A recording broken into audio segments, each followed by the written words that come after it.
Selanjutnya hadis nomor 231 dari Aisyah radhiyallahu anha, beliau berkata, "Qadima nasun minal a'rabi ala Rasulillah sallallahu alaihi wasallam faqalu atuqabbiluna sibyanakum?" Faqala na'am. Qalu lakinna wallahi la nuqabbil. Faqala Rasulullah SAW, awa amliku in kana Allahu naza'a min qulubikum rahmah. Beberapa orang Arab Badui atau pedalaman datang kepada Rasulullah SAW. Mereka lalu bertanya, apakah kalian biasa menciumi anak-anak kalian? Maka beliau SAW menjawab, iya. Maka mereka berkata, tetapi kami demi Allah tidak biasa mencium. Maka Rasulullah SAW bersabda, apakah yang dapat aku lakukan kalau Allah mencabut rasa belas kasih dari hati kalian? Hadis ini riwayat Bukhari Muslim. Ya, jadi Nabi SAW saking sukanya sama anak-anak ini, sampai beliau kalau pulang dari peperangan pun, karena anak-anak semua tahu, Nabi itu sangat penyayang SAW. Kalau beliau datang dari Madinah, dari peperangan dari luar, dalam kondisi masih pakai baju perang, sudah ditunggu di pintu gerbang Madinah oleh anak-anak kecil. Muslimin, bukan cuma anak atau cucu beliau. Jadi semuanya pada dekat sampai di kaki kanan Nabi ada yang nempel, di kaki kiri nempel, di tangan kanan, di tangan kiri, di pundak. Kalau sudah penuh badan Nabi, Nabi SAW bilang kepada para sahabat, bantulah saya. Maka para sahabat pun ya menggendongi anak-anak kaum muslimin. Ya, saking pentingnya untuk berkasih sayang gitu ya. Saya melihat sebenarnya guru-guru TK, playgroup ini punya kejiwaan yang sangat luar biasa ini. Karena nggak semua orang bisa bersabar dengan anak-anak gitu kan. Karena mereka selalu mau tahu. Ya, bahkan ada umur tertentu di mana kalau kita larang, justru dia makin penasaran. Ya, ingin tahu gitu, ingin tahu. Ya, kalau ada orang tua yang sering menemukan anaknya masih kecil suka buat tanda kutip demo-demo di rumah, ya, jatuhin ini, sengaja tumpahin ini, itu jawabannya sederhana dalam pendidikan anak karena orang tuanya nggak pernah kasih perhatian. Dia aja ngomong orang tuanya cuek, ibunya sibuk dengan handphone, ayahnya sibuk dengan handphone, nggak mau peduli. Akhirnya anak ini bingung mau main apa sendiri, ambil gelas jatuhin, tes dulu. Oh ternyata kalau jatuh gelas marah. Nah ini kasih sayang nih. Bagi dia marahnya bapak ibu itu bukan marah. Bagi dia itu perhatian. Maka mulailah dia melempar gelas, menjatuhkan ini dan seterusnya. Saya lihat di rumah anak-anak seperti itu. Kapan saya ngobrol sama istri saya kemudian mereka ajak sesuatu. Kemudian kebetulan saya bilang, sebentar ya nak. Itu begitu saja, sebentar masih ngobrol pasti mereka buat sesuatu. Ada saja gitu. Ya, yang dia tahu pasti kita akan tegur. Mau menjatuhkan ini, menjatuhkan itu kan gitu. Maka memang saya kadang-kadang bilang sama istri saya, kita berikan waktu dulu buat mereka, duduk ngobrol, bacain buku gitu kan. Maka itu jauh lebih baik tentunya. Di sini pelajaran daripada hadis ini mirip dengan sebelumnya, bagaimana Islam memerintahkan kita untuk berkasih sayang sama anak-anak dan bagaimana perannya cium orang tua kepada anak itu sangat besar. Ya. Ini sesuatu yang bentuk kasih sayang. Bahkan berapa banyak anak-anak yang sakit sembuh karena pelukan orang tuanya, karena kasih sayangnya, bukan karena obatnya. Ya, tetapi justru perhatian-perhatian khusus yang diberikan itu sudah cukup untuk membuat mereka ya baik gitu. Dan anak-anak ini subhanallah kalau tidak biasa didekati dari kecil, maka pada saat dewasa pasti dia tidak akan dekat sama orang tuanya. Jadi kalau ada bapak ibu, mudah-mudahan di sini tidak ada, tapi kalau dia lihat anaknya sudah mulai gadis atau sudah bujang selalu menjauh, itu memang dari kecil kita nggak pernah dekatin. Dia nggak bakalan. Begitu dia dapat teman-temannya di luar sana, teman-temannya memuji dia, menyanjung dia, udah dia lebih pilih temannya daripada orang tuanya. Ini berbahaya dalam pendidikan anak. Berbahaya sekali. Saya justru melihat pribadi ya, karena ada bedah buku di Cempaka Putih, kalau hari Kamis, besok siang itu, ada bedah buku tentang bagaimana mendidik anak dalam Islam. Satu buku yang cukup tebal, kita bedah juga, tentu tidak setebal buku ini ya. Tapi itu banyak sekali poin-poin yang kita bisa ambil pelajaran. Bagaimana Islam peduli dengan pendidikan anak, dan bagaimana pentingnya kita harus menjadikan mereka sebagai aset-aset umat yang bisa baik. Dan itu tidak mungkin terjadi kecuali orang tuanya dasarnya, salah satu poinnya sangat dekat dengan anak dari waktu kecil. Sering memeluk, sering mencium dan seterusnya gitu kan. Saya kalau dekat sama anak-anak, sering kali saya dekatin lalu mereka datang tiba-tiba. Ataupun saya baru datang saja mereka sudah datang. Dan mereka tahu selalu kita rangkul, dekati segala macam. Sampai saya pernah bilang, kok kalau abati datang begitu sih? Itu berubah semua gitu kan. Tinggalkan dia maksudnya gitu. Ya muhasabah mestinya. Selama saya lagi tidak ada, gimana muamalahnya dengan anak-anak nih? Gak mungkin anak-anak itu akan melakukan yang seperti ini kalau kecuali dia merasa ada yang lebih baik dari itu kan. Begitu juga dengan banyak orang terjadi karena ibunya ini sibuk, banyak program sana sini, akhirnya dekatnya sama pembantu. Kalau sakit anaknya cari pembantu, bukan cari ibunya gitu ya. Padahal yang diamanahkan oleh Allah SWT adalah ibunya gitu. Ini termasuk pelajaran tentunya, dan Nabi SAW menitik beratkan bagi orang yang tidak punya kepedulian terhadap anaknya, berarti sudah tidak ada kasih sayang dalam hatinya. Sebagaimana saya bahasakan tadi, sebenarnya bentuk tolak ukur orang itu baik, sebenarnya baiknya di rumah tangganya. Kalau dia, bagaimana dia bermuamalah sama istri, sama suami, sama anak, itu tolak ukur. Di situ kalau dia sukses di luar. Pasti baik di luar. Gitu kan? Tapi kalau dia gagal di situ, maka gagal juga di luar. Itu otomatis itu. Ya. Hadis selanjutnya mirip juga dengan yang tadi, ya, karena ini hadisnya mirip-mirip semuanya. Nomor 232 dari Jarir bin Abdullah radhiyallahu anhuma, beliau berkata, Rasulullah SAW bersabda, "Man la yarhamin nasa la yarhamhullah." Barang siapa yang tidak mengasihi manusia, maka Allah tidak akan mengasihinya. Hadis muttafaqun alaih.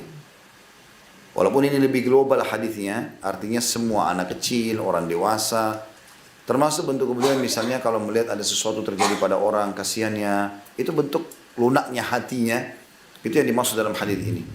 Ada orang subhanallah, biar orang sudah tidak makan, mengemis, bajunya kotor, masih dituduh ini kayaknya palsu, pura-pura. Tidak ada kasih sayang dalam hatinya, subhanallah. Ya. Nah, orang kalau sudah minta, jelas bajunya kotor, kasih aja. Kira-kira kalau keadaannya seperti kita ekonominya, dia mau pakai baju begitu? Nggak mungkin. Ya. Kalau ada yang mengatakan, tapi ada orang pura-pura jadi fakir, itu jarang, mungkin 1-2 orang. Umumnya orang memang sesuai dengan keadaan dia. Memang dia susah, mau cari makan nggak ada. Yang terpaksa minta-minta gitu kan. Dan kita harus bersyukur teman-teman sekalian, di Indonesia kita masih banyak orang yang miskin, yang bisa kita berikan makanan, bisa kita berikan pakaian. Hampir setiap kali saya pergi taklim, ada saja saya temukan. Gitu kan. Kalau kita hidup di Dubai, mau cari orang miskin di mana? Gitu. Susahnya cari orang miskin, semuanya orang mampu. Gitu. Umumnya ya. Jadi mereka pun mau bersedekah, sedekah di mana? Makanya sedekahnya dikeluarkan dari negaranya. Ini. Tapi kita alhamdulillah punya peluang yang sangat banyak untuk bisa kita lakukan itu. Salah satu yang bisa, ya, dari hadits ini diambil pelajaran, salah satu yang bisa menyelesaikan permasalahan yang sedang dihadapi oleh seseorang adalah dia berkasih sayang sama orang lain. Jadi misalnya dia lagi sakit atau dia lagi susah, dia lagi ada masalah, dia cari orang susah, orang miskin, kemudian dia bersedekah, membantu mereka, mengeluarkan mereka dari permasalahan yang sedang mereka hadapi. Maka itu adalah salah satu penyebab utama hilangnya permasalahan yang sedang dia hadapi. Kemudian hadis nomor 233 dari Abu Hurairah radhiyallahu anhu, bahwa Rasulullah sallallahu alaihi wasallam bersabda, "Idza shalla ahadukum lin-nasi falyukhaffif." فإن فيهم الضعيف والسقيم والكبير وإذا صلى أحدكم لنفسه فليطول ما شاء. Apabila salah seorang di antara kalian sholat sebagai imam bagi orang banyak, maka hendaklah dia meringankan sholatnya. Karena sesungguhnya di tengah-tengah mereka ada orang yang lemah, orang yang sakit, dan orang tua. Namun apabila salah seorang dari kalian sholat untuk dirinya sendiri, maka silahkan memanjangkannya sesuka hatinya atau sesukanya. Hadis riwayat Bukhari Muslim. Dalam riwayat lain, wadzal hajah, dan juga ada orang yang memiliki keperluan. Hadis ini memberikan pelajaran kepada kita tentang, pelajaran pertamanya, pentingnya meringankan sholat kalau menjadi imam bila di keramaian orang. Ya, di keramaian orang, dan ini awamnya orang, bercampur semuanya, segala jenjang pendidikan, sosial, segala macam ini bergabung. Kayak di masjid umumnya lah. Maka ini dianjurkan untuk meringankan sholat. Ya. Berbeda kalau kita bicara, kita sedang berada di komunitas khusus. Kayak misalnya di pesantren. Memang semuanya santrinya saja. Nggak ada yang lain. Dan atau di tempat tahfidz Quran. Memang dasarnya mereka sedang murajaah juga. Ya. Ayat-ayatnya itu berbeda. Mungkin dia bisa membaca lebih panjang. Umar bin Khattab radhiyallahu anhu pernah membaca surah Al-Baqarah di sholat subuh. Sampai mereka pada saat selesai sholat subuh itu 2 rakaat, itu sudah mulai, langit sudah mulai terang. Gitu kan? Karena beliau membaca. Tapi memang itu di komunitas sahabat yang mereka semuanya umumnya memang sangat suka dengan baca ayat Al-Quran dan segala macam. Tapi kalau kita berada di umumnya orang, di masjid di pinggir jalan yang memang semua orang lalu lalang, setiap azan orang cuma mampir, kita nggak tahu. Maka harus diperhatikan masalah ini. Ya. Secara umum, tentang meringankan sholat ini bagian daripada syariat. Ya, secara umum. Secara khusus tadi kalau ada waktu tertentu, orang-orang tertentu tidak ada masalah. Tapi secara umum itu. Alasannya disebutkan oleh Nabi SAW. Karena di tengah-tengah mereka ada orang yang lemah. Mungkin dia nggak bisa berdiri lama. Ya, lemah secara fisik. Ada orang yang lagi sakit. Mungkin dia demam. Mungkin dia lagi flu berat. Ya. Mungkin dia rematik dan segala macam. Dan dia butuh untuk mempercepat sholatnya. Cuma dia nggak mau kehilangan sholat berjamaah di masjid misalnya. Kemudian juga ada orang yang tua. Ya. Al-kabir itu maksudnya orang yang tua. Orang tua jelas tidak mungkin sekuat anak-anak muda misalnya. Begitu juga dalam riwayat yang dibawanya wazal haja, orang yang memiliki keperluan. Jadi pernah terjadi Muadz bin Jabal radhiyallahu anhu itu sholat bersama Nabi SAW, seringkali begitu subuh, duhur, asar, maghrib, isya. Nanti setelah salam dia pergi ke kaumnya, ke sukunya dia imami mereka sholat. Nah pada saat dia imami mereka sholat, satu waktu, pernah ada, dia baca ayat cukup panjang, pernah ada satu anak muda ikut sholat, di saf paling belakang. Dia datang sholat, tapi kena Muadz bin Jabal baca ayat yang panjang, gitu kan. Akhirnya mungkin orang ini punya hajat, dia berhenti, bubar dari jemaah, dia ke pinggir, dia sholat sendiri. Kemudian dia pergi. Ya umum lah ya, kita kan kalau lagi sholat terus ada orang di sebelah kita, dia berhenti tiba-tiba terus dia ke pinggir sana, walaupun kita lagi konsentrasi sholat, kita tahu aja dia sedang ke sana. Dia ke sana, dia sholat sendiri, salam terus pergi. Selesai salam, rupanya orang yang tadi di sebelahnya anak muda itu bilang, "Hai Muadz, tadi ada orang begini dan begitu." Maka kata Muadz bin Jabal, "Munafik tuh. Gimana caranya orang lagi sholat, dia keluar dari berjamaah, lalu kemudian dia sholat sendiri." Kebetulan karena anak itu ditahu, dilaporlah kepada Nabi SAW.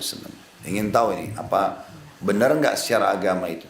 Maka setelah Nabi SAW dengar kasusnya, Nabi SAW justru menegur Muadz bin Jabal.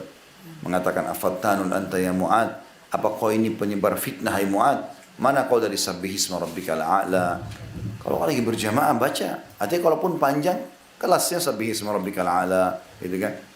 Tentu di sini di Indonesia nggak usah diajarkan, masya Allah soal cepat. Ya. Kita sudah biasa baca surah pendek, berarti sudah ngikutin sunnah insya Allah. Tetapi secara umum, ya kita dianjurkan untuk berhati-hati kalau lagi jadi imam. Dan Nabi SAW titip pesan, kalau lagi sholat sendiri, perpanjanglah sesukamu. Lagi sholat sendiri, lagi sholat tahajud, lagi sholat duha, mau baca 5 juz, 10 juz silahkan. Kalau ada yang mau.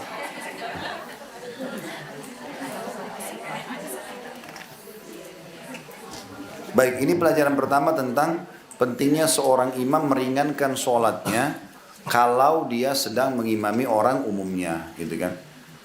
Kemudian pelajaran yang perlu diambil adalah pentingnya peduli terhadap keadaan orang-orang. Jadi walaupun di sini dalam hadis disebutkan tentang masalah sholat, misalnya kita harus peduli tentang keadaan orang yang sakit, orang yang lemah, orang tua. Ini kata ulama hadis ditarik dalam semua lini kehidupan. Kayak misal orang di transportasi umum misalnya, di bus ada orang tua baru naik, berikan dia di tempat duduk, gitu kan. Ada orang lemah, itu kita dahulukan. Kayak juga ambulans yang bawa orang sakit, memang kita dahulukan kasih jalan mereka. Nah ini masuk dalam umumnya hadis ini tentunya ya. Kita mendahulukan orang-orang yang punya hajat. Kita lagi antri tapi ada orang mendesak sekali. Dia harus menyelesaikan hajatnya lebih cepat. Apakah itu di kamar mandi, ya. Kayak misalnya mungkin zaman sekarang masih ada orang antri di WC-WC umum ya. Di musim haji pun begitu. Ya. Kemarin kami bimbing haji sudah masuk di maktab 112, dianggap maktab yang paling bagus gitu. Ya kamar mandinya juga terbatas, jemaah haji semua mau masuk kamar mandi tetap aja antri, gitu kan. Kecuali memang ada lagi yang punya kamar mandi khusus dibuat dan segala macam dengan biaya yang sangat besar. Tapi saya melihat orang, ya ada yang orang menaklukkan orang lain, ada hajat, dia memang lagi mules, dia mau dahulukan. Dan ini juga pelajaran bagi orang yang punya hajat, dia pamit juga baik-baik. Saya mohon maaf, saya harus dahulukan gini dan begitu. Ibu saya lagi sakit di rumah sakit, saya buru-buru. Maka yang lain juga mendahulukan saudaranya, seperti itulah. Jadi ini masuk dalam umumnya muamalah sehari-hari, walaupun ini hadits menyebutkan tentang masalah sholat. Artinya semua orang lemah, semua orang sakit, semua orang tua didahulukan ya, dalam kebutuhan-kebutuhan mereka. Dan ini termasuk bagian daripada keimanan kita. Hadis selanjutnya 234 dari Aisyah radhiyallahu anha, beliau berkata, "In kana Rasulullah sallallahu alaihi wasallam la yadha'u al-'amal wa huwa yuhibbu an ya'mala bihi khasyata an ya'mala bihi an-nasu fayufrada 'alaihim." Hadis muttafaqun alaih. Rasulullah SAW meninggalkan suatu amal perbuatan padahal beliau ingin melakukannya karena takut diamalkan terus oleh umat beliau sehingga hal itu akhirnya diwajibkan kepada mereka. Jadi ini hadis ini bentuk kasih sayang Nabi Muhammad SAW kepada kita. Ya. Jadi selama itu bukan kewajiban, ibadah-ibadah sunnah, ada yang kalau memang umum orang lihat Nabi SAW kerjakan, lebih banyak dikerjakan tapi kadang-kadang Nabi tinggalkan. Tujuannya supaya jangan menjadi wajib. Karena kalau Nabi SAW sudah rutin kerjakan di depan orang, bisa menjadi wajib hukumnya. Contoh, ya hadis yang masyhur tentang masalah sholat tarawih. Ya. Waktu awal diperintahkan sholat tarawih, maka Nabi SAW sholat di hari pertama Ramadan, gitu kan, diikuti oleh para sahabat. Ternyata ya, tersebar berita, karena itu kan sholat sunnah, jadi Nabi SAW tidak panggil mereka khusus, ayo sholat yuk, gitu. Nah yang sempat ikut sama Nabi SAW, dan mereka merasa senang, karena bisa sholat tarawih atau sholat malam bersama Nabi SAW, gitu kan. Rupanya tersebar satu Madinah, Nabi semalam sholat loh, habis sholat ba'diyah Isya ini, sholat lagi gitu. Masjid jadi penuh hari kedua. Orang semua pada mau ikut. Ternyata Nabi SAW tidak keluar. Nabi nggak keluar. Mereka nunggu sampai menjelang subuh. Begitu azan subuh Nabi SAW baru keluar. Ya, sampai ada sahabat yang tidak makan sahur pada saat itu. Karena mereka nunggu Nabi sholat. Maunya ikut sholat bersama Nabi SAW. Begitu azan Nabi SAW keluar. Lalu mengimami mereka sholat subuh. Habis itu Nabi SAW jelaskan. Saya tahu kalian kumpul semalam. Dan saya sengaja tidak keluar. Karena kalau saya keluar imami kalian, bisa saja Allah wajibkan dan itu jadi berat buat kalian. Ya. Itu kalau Nabi Muhammad SAW yang melakukannya. Kalau kita silakan dirutinkan, gitu kan. Ya, ini karena Nabi SAW pada saat itu masih masa proses turunnya hukum, gitu kan. Maka apa yang Nabi SAW melakukan rutin di depan umatnya bisa menjadi sebuah kewajiban dan beliau tidak mau jadikan itu sebagai kewajiban sehingga membebani umatnya. Dan ini bentuk kasih sayang kepada umatnya alaihi salatu wassalam. Kemudian hadis selanjutnya 235 dari Aisyah radhiyallahu anha, beliau berkata, "Nahahumun Nabiy sallallahu alaihi wasallam 'anil wisali rahmatan lahum, faqalu innaka tuwasil, faqala inni lastu kahayatikum, inni abitu yut'imuni rabbi wa yasqini." Hadis ini muttafaqun alaih atau riwayat Bukhari Muslim. Nabi SAW melarang mereka, maksudnya para sahabat, berpuasa wisal. Ada footnote di situ nomor 239. Wisal adalah menyambung puasa yang tidak berpuasa, yang tidak berbuka sampai 2 hari. Jadi kayak misalnya puasa sampai azan maghrib masih kuat, lanjut sampai besok baru buka puasa. Kenapa heboh? 1 hari aja berat ya. Tapi ada orang karena keimanannya mau melakukan itu. Nabi SAW melarang mereka berpuasa wisal karena kasihan kepada mereka. Maka ada di antara sahabat yang berkata, tetapi anda sendiri melakukan wisal, anda sendiri puasa menyambung ya Rasulullah. Maka beliau pun SAW menjawab, sesungguhnya keadaanku tidak seperti kalian. Karena sesungguhnya aku melewati malam hari dalam keadaan aku diberi makan dan minum oleh Tuhanku. Artinya Allah SWT berikan beliau rasa kenyang, hilangnya rasa hausnya dan seterusnya. Tidak seperti kita umumnya. Di sini dikatakan artinya dia menjadikan dalam diriku kekuatan seperti orang yang makan dan minum. Ya. Jadi bukan berarti lagi puasa Allah kasih makan dan minum. Tidak, tapi Nabi SAW diberikan oleh Allah SWT rasa kenyang, hilangnya rasa haus, sehingga bisa lebih bertahan. Sampai 2 hari pun beliau tidak masalah. Hadis ini memberikan pelajaran kepada kita tentang masalah anjuran berpuasa sunnah. Ya, anjuran berpuasa sunnah semampunya tentu ya. Tapi memang ini harus dimulai. Selain puasa Ramadan, kayak puasa Senin Kamis, puasa Ayyamul Bid, 3 hari setiap bulannya, puasa 9 hari pertama bulan Zulhijjah, puasa 6 hari bulan Syawal gitu kan. Jadi kita berpuasa, puasa hari Tasu'a dan Asyura 9 dan 10 Muharram ini anjurkan agar kita membiasakan diri. Dipastikan orang yang terbiasa puasa sunnah, maka puasa Ramadan akan jadi ringan buat dia. Kalau orang sudah biasa Senin Kamis dalam satu pekan, 2 hari itu dia khususkan buat Allah SWT, tiba Ramadan dia biasa saja. Tapi orang yang tidak puasa kecuali Ramadan, tiap Ramadan tiba di pekan-pekan pertama biasa berat bagi dia. Karena memang dia dari transisi sekitar 11 bulan nggak pernah puasa, sekarang puasa gitu kan. Tapi kalau orang sudah terbiasa secara otomatis ya, tenggorokannya terbiasa haus, perut terbiasa lapar, ini jadi biasa buat dia. Dan puasa ini kesehatan, baik buat kita gitu ya. Karena umumnya semua sumber masalah penyakit ini dari makanan dan minuman. Nah kalau kita berpuasa kita bisa mengontrol itu ya, secara otomatis tentunya. Dan ada seorang dokter mengatakan tidak ada penganut agama yang lebih sehat dibandingkan kaum muslimin. Karena mereka punya terapi puasa sepekan 2 kali, sebulan 3 hari, itu puasa Ayyamul Bid 13, 14, 15, dan mereka punya setahun sekali Ramadan. Dan itu adalah hal yang sangat baik.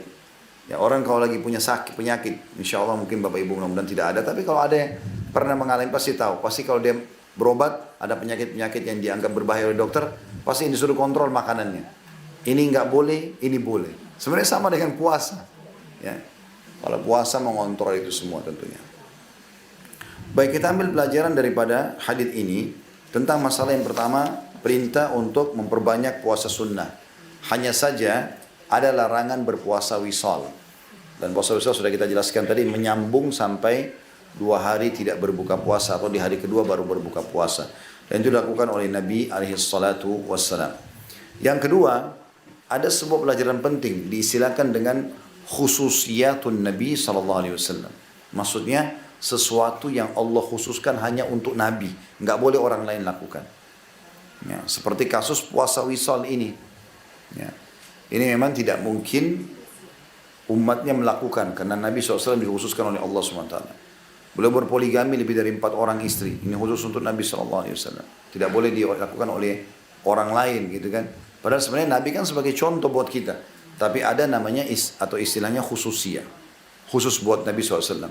Semua istri Nabi setelah Nabi meninggal nggak boleh menikah lagi sama laki-laki lain. Khusus. Julukan mereka Ummul Mukminin. Jadi seperti ibu kita. Ya, ibunya orang-orang beriman. Semua istri Nabi. Makanya Aisyah itu pada saat Nabi SAW meninggal dalam hadis Bukhari dijelaskan umurnya masih 18 tahun. Masih sangat muda gitu kan. Tetapi orang-orang yang hidup dari sahabat memanggil ya ummah, wahai ibu kami. Ya, dipanggil. Jadi memang dihormati begitulah. Itu khusus buat Nabi SAW. Kalau laki-laki lain dia meninggal istrinya boleh menikah. Tapi istri-istri Nabi tidak boleh. Ini khusus buat Nabi alaihissalatu wassalam. Gitu kan. Itu juga dengan banyak yang lainnya. Kalau kita bicara dunia, kalau di akhirat juga ada. Seperti misalnya syafaat yang akan beliau dapatkan, yang tidak akan didapatkan walaupun sama nabi-nabi yang lain. Ya, tentang hadis syafaat yang panjang lebar. Nanti orang akan kepanasan di mahsyar. Kemudian semua nabi-nabi nolak. Tidak ada yang mau meminta kepada Allah Subhanahu wa taala. Termasuk nabi-nabi yang terkenal, Nabi Ibrahim alaihissalam, Nabi Adam, Nabi Nuh, nabi-nabi yang terkenal punya kesolehan. Juga mereka menolak. Mereka mengatakan Tuhanku murka hari ini, belum pernah murka seperti ini sebelumnya. Ya, karena banyaknya dosa anak Adam gitu kan. Maka nafsi, diriku sendiri. Mereka saling menunjuk, datanglah kepada Nabi Fulan, datanglah kepada Nabi Fulan gitu kan. Nanti Nabi Muhammad SAW baru Nabi SAW mengatakan ana lahu, aku pemiliknya.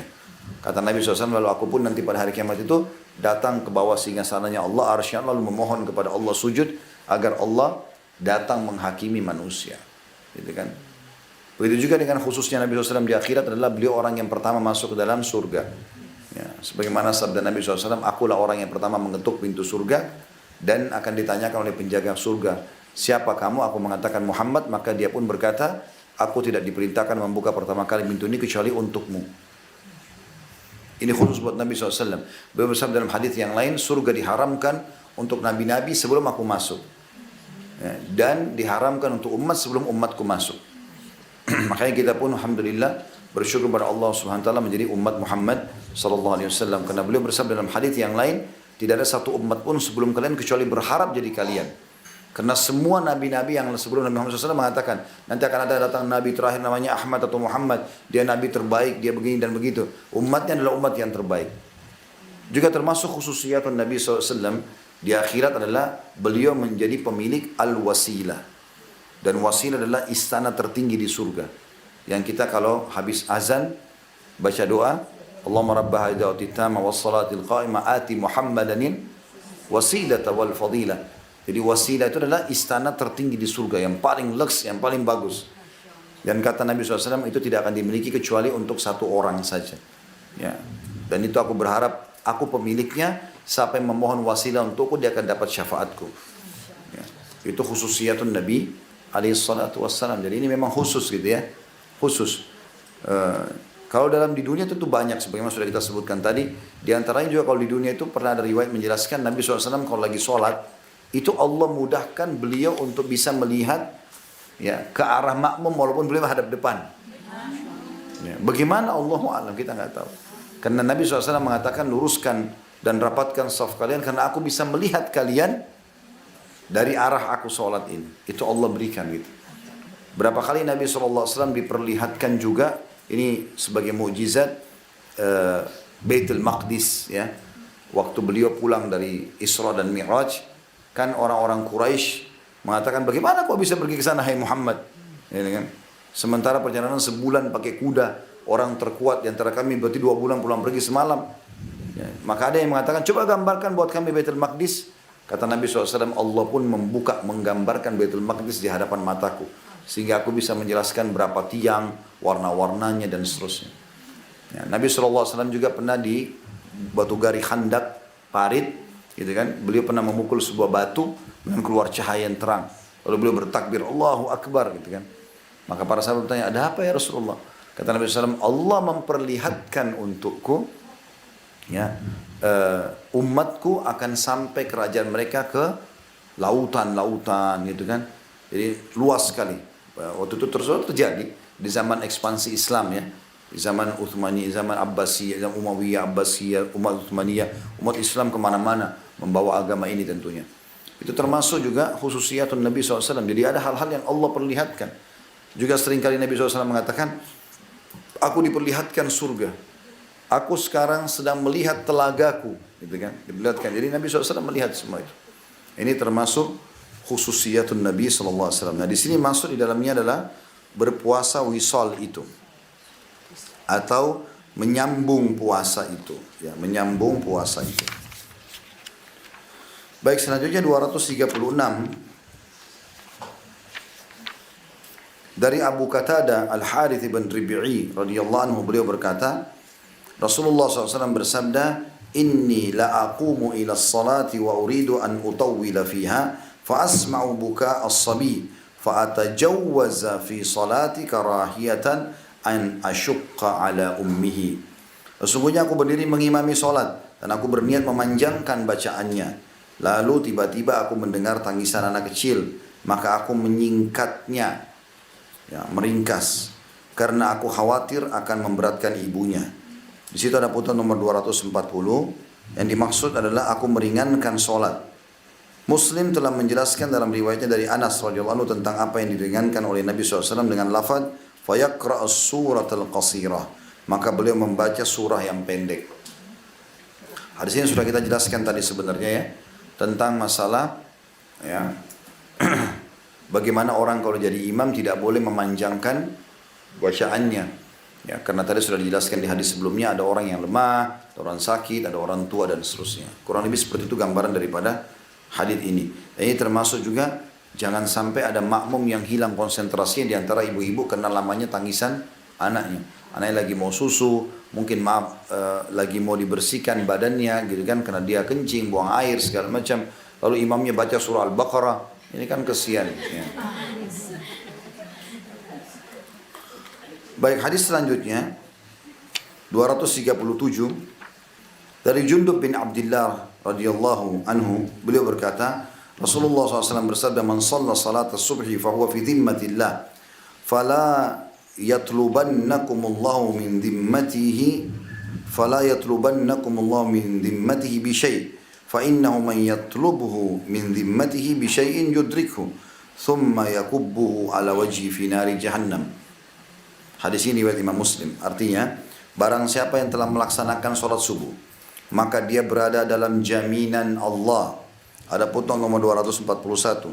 Jaminan keamanan dan perjanjian dengannya. Maka jangan sampai Allah menuntut kalian sedikit pun karena jaminannya. Karena barang siapa yang Allah menuntutnya sedikit saja karena jaminannya, niscaya dia mendapatkannya, kemudian mencampakkannya ke dalam neraka jahanam, ya, di atas wajahnya. Hadis ini menjelaskan kepada kita tentang pentingnya pelajaran pertama, seorang muslim menjaga sholat subuh berjamaah di masjid. Ya. Dan ini dijelaskan barang siapa yang telah melaksanakan sholat subuh, maka dia berada dalam jaminan Allah. Ulama berbeda pendapat di sini. Ada yang mengatakan sholat subuh berjamaah di masjid, ada yang mengatakan sholat subuh secara umum tapi di tepat waktunya. Maka dia berada di bawah naungan Allah Subhanahu wa ta'ala. Karena hadis ini memberikan jaminan. Dikatakan barang siapa yang telah melaksanakan sholat subuh, maka dia berada dalam jaminan Allah. Perhatikan di situ jaminan Allah, ada putong nomor 241, keamanan. Aman dari gangguan musuh, aman dari penyakit, aman dari segala macam hal. Sholat subuh. Jadi jangan sholat subuh selalu jam 7, jam 8, ya. Udah terbit matahari, gara-gara begadang, gara-gara malas. Enggak. Bangun, sholat subuh. Ya. Ibu-ibu di rumah silakan. Bapak-bapak ada waktu, pagi bisa, masjid dekat, pergi. Sholat subuh berjamaah. Pernah terjadi ada seseorang mau dibunuh oleh Hajjaj bin Yusuf. Seorang yang zalim pada saat itu. Yang menguasai pemerintahan. Kemudian dia dianggap, orang ini dianggap oleh dia sebagai pengacau gitu. Harus dibunuh. Ada di situ Salim. Ya. Salim ini bin Abdullah bin Umar, cucunya Umar bin Khattab, terkenal sangat soleh gitu, sangat soleh. Dia ada di situ. Lalu kemudian Hajjaj mengatakan, hai Salim, saya mau kau yang membunuh dia, karena orang ini pemberontak. Maka dikasih pedang. Orang pasti yakin Salim tidak akan lakukan. Ternyata Salim berdiri ambil pedang itu. Ini Salim ulama besar. Berarti kalau dia lakukan ini, dia eksekusi, berarti semua orang yang Hajjaj tunjuk, umat Islam akan hukum mati kan gitu. Karena ini ulama. Pasti ada sebabnya gitu.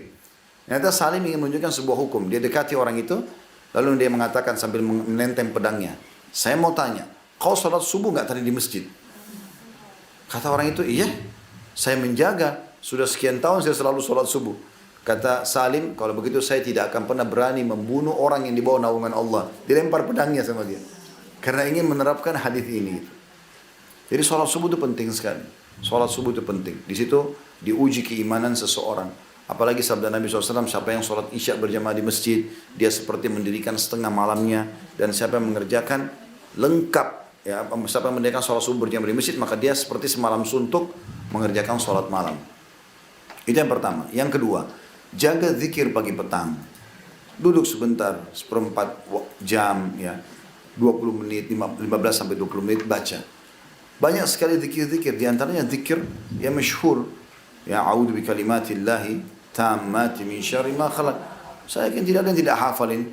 A'udzu bikalimatillahi tamma, aku berlindung dengan nama Allah yang sempurna, min syarri ma khalaq, dari semua keburukan yang diciptakan. Kata Nabi SAW, siapa yang baca ini 3 kali di pagi hari, 3 kali di sore hari, tidak ada sesuatu yang membahayakannya. Ada jaminan. Apalagi kalau kita baca semua zikir pagi petang, itu luar biasa gitu. Karena doanya semua minta keselamatan, minta kesembuhan, minta keamanan, minta semua. Kalau kita mau bahas zikir pagi petang ini panjang sekali. Tapi semua doa-doa itu, lebih dari 30-40 doa yang kita baca dalam 15-20 menit, semuanya minta kebaikan dari Allah Subhanahu wa ta'ala. Itu yang kedua. Yang ketiga, yang dianjurkan adalah berdoa. Berdoa kepada Allah Subhanahu wa ta'ala. Berhubungan juga dengan bab kita, doakan juga kaum muslimin agar selamat gitu kan. Karena kata Nabi alaihi salatu wassalam, la yaruddu qadha illa du'a. Enggak ada yang bisa menolak takdir kecuali doa. Berdoalah supaya Allah selamatkan. Enggak ada sesuatu yang mustahil. Gitu kan? Kita berdoa agar Allah SWT selamatkan. Itu yang ketiga, selalu berdoa agar Allah selamatkan dari segala macam penyakit, Allah berikan kesehatan segala macam.